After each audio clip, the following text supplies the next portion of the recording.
त्यांनी म्हणजे कविता म्हणजे काय, आता परत सगळ्यांना वाटतं की कविता कविता काय आहे. तर आपण म्हणतो की आत्म्याचा उद्गार आहे, आत्म्याचा हुंकार आहे. पण कविता म्हणजे आपल्या मनामध्ये उमलणारी फुलं आहेत. ती वेगवेगळ्या प्रकारची असू शकतात. छोटी छोटी फुलं, कधी एखादं रानफूल उगवेल कवितेच्या रूपानं, एखादं गुलाबाचं फूल उमलेल. पण हे जे विचार आहेत की आतमध्ये साचवून राहिलेले विचार असतात. खूप आपण कविता लिहिता येतात तुरुंदाताईंना म्हणून त्या व्यक्त करू शकतायत.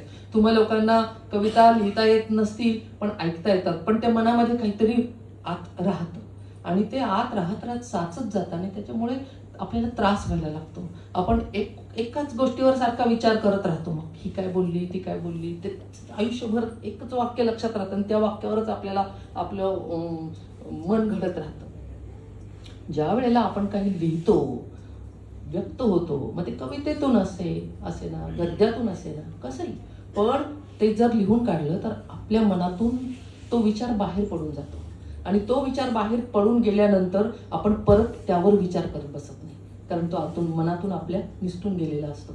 असे अनेक विचार जर आपण नुसते, तुम्ही सगळे आहात इथे रसिक, इतके छान ऐकता, तुम्ही सुद्धा आपण लिहून काढले ना विचार आपल्या मनातले, तर आपल्या मनातून सुद्धा एक कॅथार्सिस होत राहतं, मनाचं कॅथार्सिस होत राहतं की ते बाहेर पडून पडून आपण सुद्धा, आपलं मन रिकामं होतं, आपला मेंदू रिकामं होतो आणि पुढच्या अनुभवासाठी तो पुन्हा उद्युक्त होतो की तो अनुभव, पुढचा अनुभव आपण चांगल्या प्रकारे घेऊ शकतो. मनात सारखं साचत राहिलं तर आपल्याला प्रॉब्लेम येतो, नैराश्याकडं माणूस झुकत जातो आणि त्या गोष्टींमध्ये सारखा विचार करून करून आतमध्ये बुडत जातो, असं मला वाटतं. वृंदाताईंच्या कविता मी तुम्हाला तर बऱ्याच सांगितल्या आत्ता बोलता बोलता.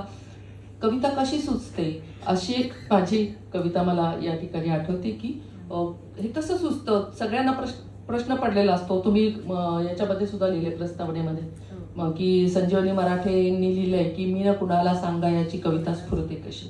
तर मलाही असं वाटलं की अरे बापरे, हे खरंच कसं सुचत असावं.